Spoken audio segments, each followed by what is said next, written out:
Halo, apa kabar kalian semua? Di video kali ini kita membahas pengalaman bareng Tecnopova 6 Pro kurang lebihnya hampir 2 mingguan.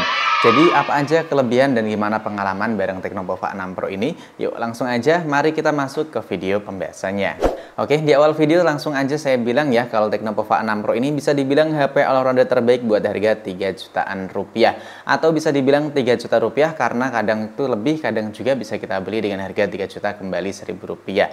Karena dengan harga tersebut tentu Tecnopova 6 Pro ini punya banyak sekali kelebihan yang dimilikinya dibanding ponsel-ponsel lain.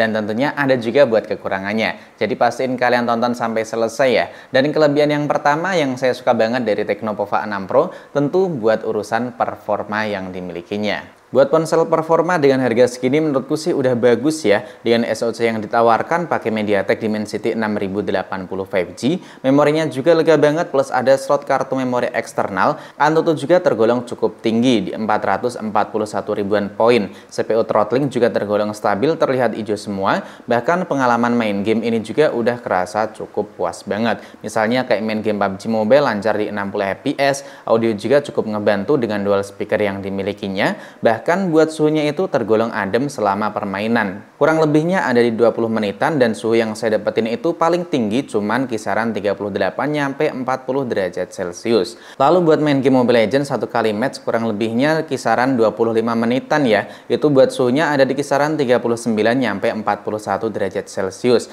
FPS yang dapetin juga tergolong sangat stabil banget.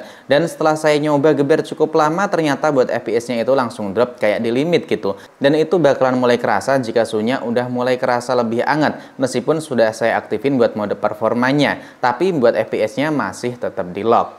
Dan yang saya suka lagi tuh buat urusan baterainya, karena buat ponsel di harga segini bisa dibilang Tecnopova 6 Pro ini jadi salah satu buat ponsel dengan baterai tergede, yaitu di 6000 mAh. Dan yang saya nggak habis pikir tentu buat pengisian cepatnya itu cepet banget nyampe 70 watt. Dan waktu saya coba buat ngecas dari baterai 20% ke 100% itu kurang lebihnya membutuhkan waktu di 40 menitan. Dan SOT yang saya dapetin dengan dominan main game serta sosmed ini hampir 6 jam. Dengan sisa baterai di 11% dan pemakaian full wifi.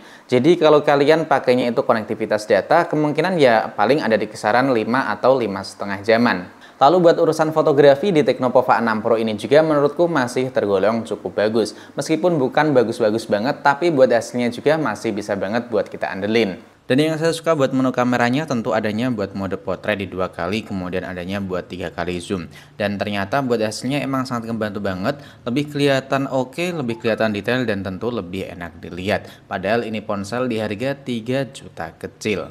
Dan buat perekaman kamera depan kalau kita aktifin stabilisasinya hasilnya sih cukup bagus, cuman ya ini ngecrop. Cukup ngecrop, kerasa banget ngecropnya dan dipakai buat jalan santai kayak gini. Masih agak sedikit goncang tapi ya ini menurutku udah cukup oke lah. Buat harga segini udah buat sistem stabilisasi tentunya udah lumayan banget ya. Kalau cuman jalan kayak gini ini nggak ada masalah sama sekali. Bagus buat hasilnya, lumayan buat harga 3 juta kecil. Ini ya kalau kita pakai di tempat yang cukup banyak cahaya, buat kamera dual video atau kamera gandanya nggak ada masalah sama sekali sih. Nggak kelihatan banyak noise-nya. Dan tentu ini lebih kerasa banget patah-patah dan kerasa banget buat goncangannya ya, karena nggak ada stabilisasi buat dual videonya. Seperti ini kurang lebih buat gambar atau hasil perekaman video kamera ganda di Tecnopova 6 Pro. Ini buat hasil perekaman di resolusi 2K 30 fps. Buat hasil bokehnya ini bagus, cuman buat fokusnya bisa dibilang kadang agak misfokus, tapi ya jarang banget sih. Ini cakep banget loh hasilnya, bisa bokeh kayak gini. Nah ya kan hasilnya masih kelihatan oke dan juga tajam. Ini saya zoom 3 kali. Kalau nggak pakai zoom 3 kali kayak gini, nah masih tetap oke ya. Kalau ini sampelnya di 1080 30 fps, stabilisasi saya aktifin. Kalau dipakai buat jalan sih agak kerasa sedikit jitter, agak stuttering gitu. Dan warnanya ini cenderung agak kelihatan natural, nggak over saturasi gitu. Dan ini kita backlight hasilnya seperti ini. Coba kita balik arah. Nah hasilnya oke ya. Buat nangkep fokus juga ini cepet banget. Oke buat kamera belakangnya. Tapi kalau kita pakainya di kondisi yang kurang cahaya, menurutku masih kerasa kurang, terutama buat bagian videonya. Ini kondisi malam hari ya, kalau kita gak aktifin buat stabilisasinya kayak gini, buat hasil gambar yang dimiliki dari kamera belakang POVA 6 Pro. Dan buat flare-nya kayak gitu, cukup bagus sih buat harga segini. Ini kondisi malam hari kalau kita pakai buat jalan atau kondisi low light ya kayak gini. Buat kamera depannya masih oke, cuman satu lampu jalan aja kayak gini ya. Tapi buat gambar yang dimiliki atau kualitas kamera selfie-nya masih enak dilihat, bagus lah. Ini sampel rekam di 1080 30fps ya. Buat malam hari kalau cukup banyak cahaya atau lebih tepatnya lagi kita aktifin buat beberapa setup lampu yang biasa kita pakai ya. Ini hasilnya sih bagus, memuaskan banget buat hasil dari gambar yang dimilikinya. Dan ini udah kelihatan enak dilihat ya. Cuman ya lebih kelihatan yang crop kalau kita aktifin buat sistem stabilisasinya. Namun kalau nggak kita aktifin buat sistem stabilisasi, hasilnya lebih luas buat gambar yang ditangkap dari kamera depan Tecno POVA 6 Pro. Lalu waktu kita pakai buat kerja ataupun multitasking dan juga buat balas komentar di Instagram ataupun di YouTube, layar dari Tecno POVA 6 Pro ini tentu bisa banget buat kita andelin. Karena layarnya tuh udah mulus banget, punya refresh rate di 120Hz, layarnya juga kelihatan mewah, bezelnya tipis, panelnya udah AMOLED. Ditambah lagi waktu kita pakai buat scroll-scroll TikTok, Instagram, ataupun buat nonton YouTube, buat kualitas audionya itu udah makin kerasa nyaman waktu kita gunakan.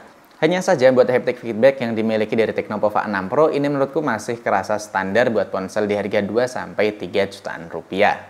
Bahkan buat feel genggam dari Tecno POVA 6 Pro ini juga tentu kerasa enak dan juga nyaman banget waktu kita genggam. Karena nggak terlalu tebel dan juga nggak terlalu kerasa berat. Cuman yang kurang saya suka waktu nggak kita pakein soft case ya. Ini buat back covernya mudah banget ninggalin bekas stick jari, lebih tepatnya mudah kelihatan kotor. Ya itu udah tergolong cukup wajar sih karena buat back covernya ini menggunakan finishing metalik. Atau lebih tepatnya menggunakan finishing yang kelihatan mengkilap kayak gini. Selain itu buat tampilan antarmuka di Tecno POVA 6 Pro ini udah pakai Android yang terbaru yaitu Android 14.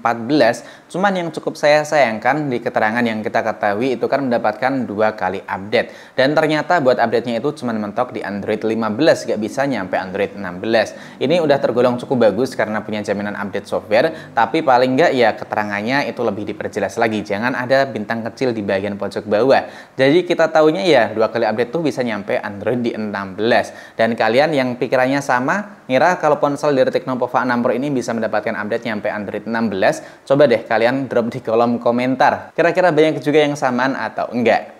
Dan fitur-fitur lain yang dimiliki di Tecno POVA 6 Pro ini menurutku juga ini tergolong mantap banget buat peningkatan atau buat fitur yang dimilikinya. Misalnya kayak fitur inframerah, kemudian adanya dual speaker stereo, masih adanya lubang jack audio 3,5 mm, dan yang jadi favorit kalian tentu masih adanya buat slot kartu memori eksternal.